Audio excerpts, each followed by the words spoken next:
Hi, I'm Karen Darke. I love to ride bikes, but I have to ride them with my arms. I fell off a cliff about 30 years ago now, so I'm paralysed from the chest down. And I've spent the last 15 years on the British Paralympic cycling team. But in that time, I've really missed getting out into nature. And so, thanks to ice trikes, we've now got this incredible ice trike with a Z-trike attachment for the hands, which is just changing my life completely. It means I can leave the road behind and get out into the woods and onto beaches and places that I've just never ever been. So it's really quite an incredible machine. I've always had an adventurous streak and I love going into places that it's harder to get to, but I suppose my circumstances, being paralysed from the chest down, mean that I always have to find unusual creative ways to get there. So I've never actually used a bike like this before on an adventure. This is going to be a world first, and I think it's a world first for anyone to even try and cycle on unprepared terrain into the South Pole in Antarctica. So the plan is that in December of this year, myself and a small team will journey across the Antarctic plateau to the South Pole, and we're just going to be testing this bike to its limits. As far as I know, nobody has managed to cycle to the South Pole on a regular two-wheel bike because the traction is really poor. So we're just going to go and do our best. I'll have a backup sit ski in case the bike gets stuck at times, but it's really testing the technology to the limits of and exploring what's possible when we combine a great idea with a great bit of technology and a great team and see what we can do.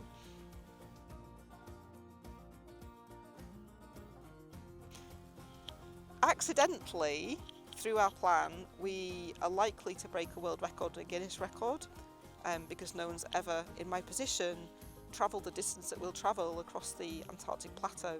But that wasn't our intention, that's not the reason behind it. Really, it was to explore the value of nature in our most precious continent on the planet, which is a perfect place to see the impact that we're having as human beings on the natural world and on our climate. So we really want to go and explore that, not just from the bigger perspective of climate change on the planet, but also the value of nature to us as human beings and how it can really help us overcome challenges and difficult mental stuff in life. It's really helped me through the process of being paralysed, and I think it's just really important to recognise how much we gain from nature and how we really need to look after it as well. So that's really the story that we want to explore. This ice trike with this Z-trike hand pedal attachment is my new best friend. It's amazing what it's enabling me to do. I've cried twice now on beaches recently because for 30 years of being paralysed I've never been able to go to these places. So suddenly to be able to go onto a beach, into a forest with friends and just really be immersed in such a beautiful place, where previously I've been sort of more confined to the world of concrete and tarmac, is just incredible. It's completely life-changing.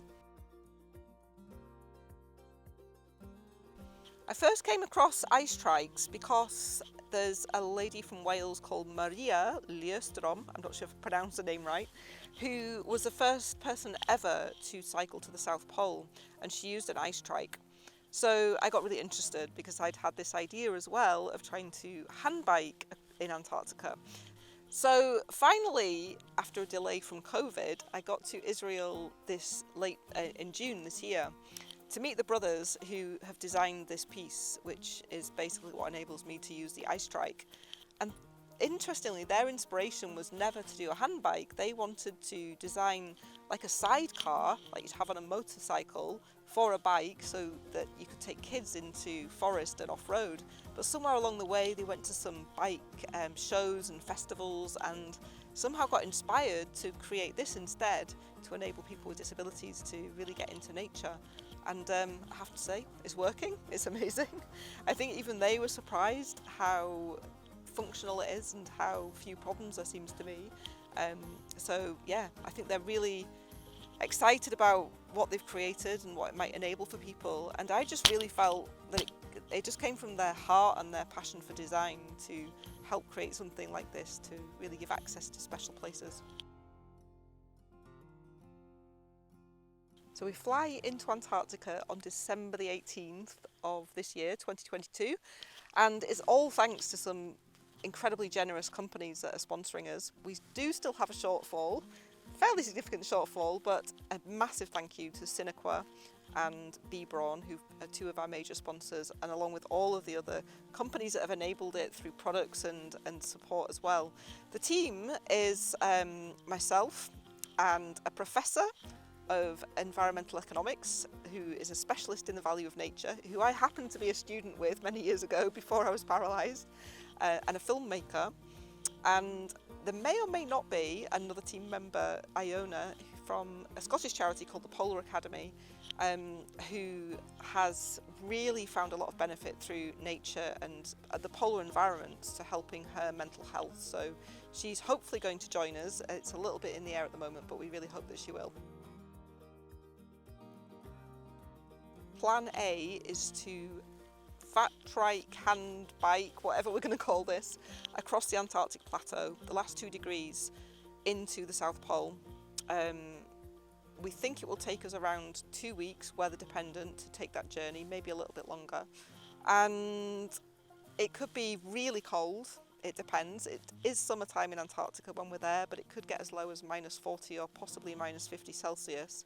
Most likely to be cold out on the plateau rather than in the tent at night, because it'll be a bit warmer with the constant sunshine on the tent.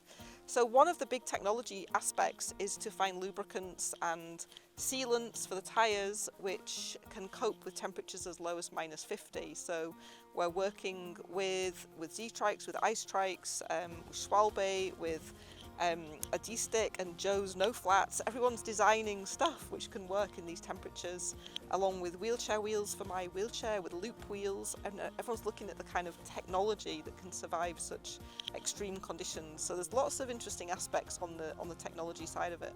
A massive thank you to Ice Trikes, Z-Trikes, all the companies that are helping support us to go on this journey. And if you'd like to find out more, that there is a link to the Pole of Possibility on my website, which is Darke, Darke.com. And yeah, you can read more about it all there. We have got a story competition for young people to share a story of overcoming a challenge or doing something surprising, and we're going to read the winning stories out from the South Pole. So take a look, get involved, let people know. Thank you.